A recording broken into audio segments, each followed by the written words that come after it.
The latest video game remake by a major household name publisher has just hit the market. Metal Gear Solid Delta Snake Eater is currently the top-selling new game for both PC and consoles. The game revisits a classic with Metal Gear Solid 3 Snake Eater, originally released in 2004. This game has since been re-released multiple times with different versions that exist on more than one platform. The recent version, aside from this remake, is the one from the Volume 1 Metal Gear Solid collection. Having played that version and having covered the original game, which I played to completion for the very first time last year, I went into Metal Gear Solid Delta concerned, because it didn't seem like the devs really went out of their way to justify why this remake was even being made. After spending 10.5 hours sprinting through Delta, I've officially concluded that my concerns have been vindicated. Metal Gear Solid Delta Snake Eater is a good game, but it's not a great game because it's a huge missed opportunity. With a project like this, you can't just judge the game off of the merits of the game itself since this is a remake. And as a remake, Metal Gear Solid Delta Snake Eater falls woefully short. The most that the developers have done here is add a slew of well-intentioned quality of life updates that are much appreciated for returning players such as myself. These updates come in the form of shortcut menus and a new control scheme that helps bring the game up to modern standards, which does make this version of the game more ideal than others.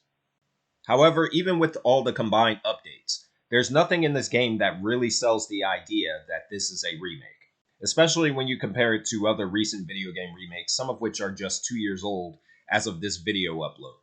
When you look at this game for what it is, Metal Gear Solid Delta Snake Eater is far better described as a very fancy remaster, rather than a full-blown remake. Yes, the new Unreal Engine 5 makeover is fancy and all, but if the aesthetics is the best update that the developers can brag about, then they've missed the plot by a wide mile. I don't want to give the wrong impression here with the new engine. Graphically, the game looks fantastic. This weird green-brownish color filter from the original is gone, and it has been replaced with a natural look that feels authentic.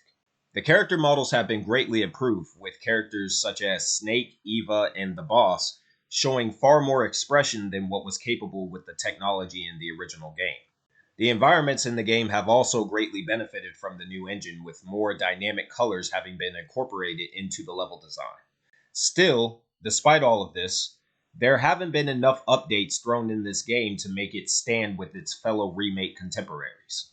As a result, Delta feels like a game that's stuck more than 20 years in the past.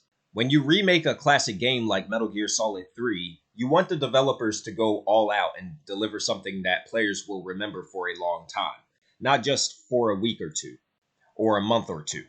And that's the problem with this game, is that this is something that fails to deliver its own unique experience, which is what a remake has the power to deliver. Before I continue, I want to explain exactly what a remake is and what the purpose of a remake is supposed to achieve. A remake of any kind is supposed to and should give its target audience the same story, same characters, but also, and this is most important, a remake should provide a completely new experience that brings a beloved project into the modern era. This is where Metal Gear Solid Delta Snake Eater ultimately fails. Set the fancy graphics and the quality of life updates aside, and you have the same exact game that was released more than 20 years ago that has been repackaged and resold to you for a modern full-priced game. Even as a PC player that got the game at a somewhat reasonable discount, I still feel as though this should have been no more than $40 full price at the most. The issues this game has becomes more prevalent the more you play it because the issues it has are the exact same issues that the original game had. The difference is that where the original game's sins could be forgiven due to the time in which it was released and the limited technology that was available back then, this new version, which was marketed as a remake, just opened itself to more scrutiny because this is a new era with far greater technological capabilities. The fact that this so-called remake is still using PlayStation 2 style level design, complete with your linear narrow paths, clunky movement mechanics, and especially the loading screens, the fucking loading screens, which is unbelievably absurd in this day and age, is laughable. The best word that I can describe this game to be is lazy. This is an extremely lazy remake that does absolutely nothing new. There's nothing here for anyone that played the original game. There's zero new stages, zero new enemy types, zero new weapons, zero new mechanics. It's all the same experience with a fancy new coat of paint. Konami knows better than this. This is a company that's capable of delivering much more when it comes to a modern remake. We know that because they just released a proper remake last year with Bloober Team's Silent Hill 2, which received much stronger reception both on the critics and the consumer side of reviews. I myself praised the Silent Hill 2 remake for the changes that it made from the original when I covered the game last year. The same amount of effort that was put into the Silent Hill 2 remake, which expanded areas of the original game and gave players a completely new perspective, is nowhere to be seen in Metal Gear Solid Delta. The only reason why this game is good is because the original was good. But solely relying on the quality of the original thing that you're remaking is not good enough for a remake.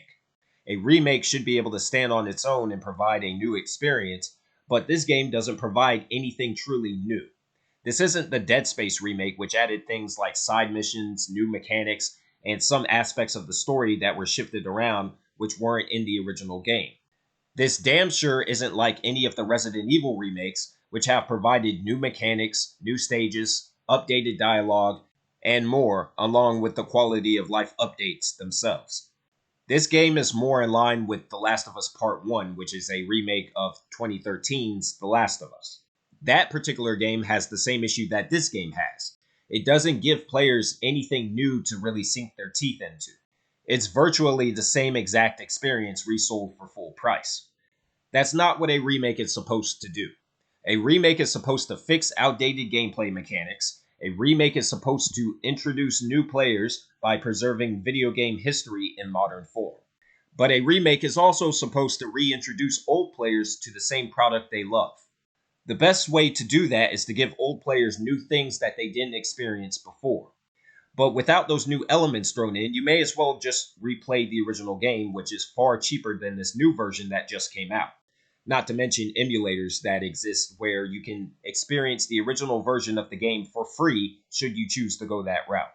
It's just a massive missed opportunity that should have received far greater effort put into it. This game, unlike the Resident Evil 2 or 4 remakes, doesn't deserve any Game of the Year nominations at the Game Awards. It shouldn't be compared to the likes of the Dead Space and Silent Hill 2 remakes, whose development teams went out of their way to give returning players a reason to care. It's just another version of the exact same experience that's already available that's been around for over 2 decades. So yes, while the game is good, as a remake, it falls flat on its face. This goes especially when the original director Hideo Kojima has outwardly expressed that he has no interest in even playing the remake. This wasn't the case with the director of Silent Hill 2, who praised the remake's direction, going as far as to say that the Silent Hill 2 remake is the way he would have preferred the original game to look if the technology was available at the time. Or with Resident Evil creator Shinji Mikami, who directed the original Resident Evil 4 and expressed that he very much enjoyed the remake on social media.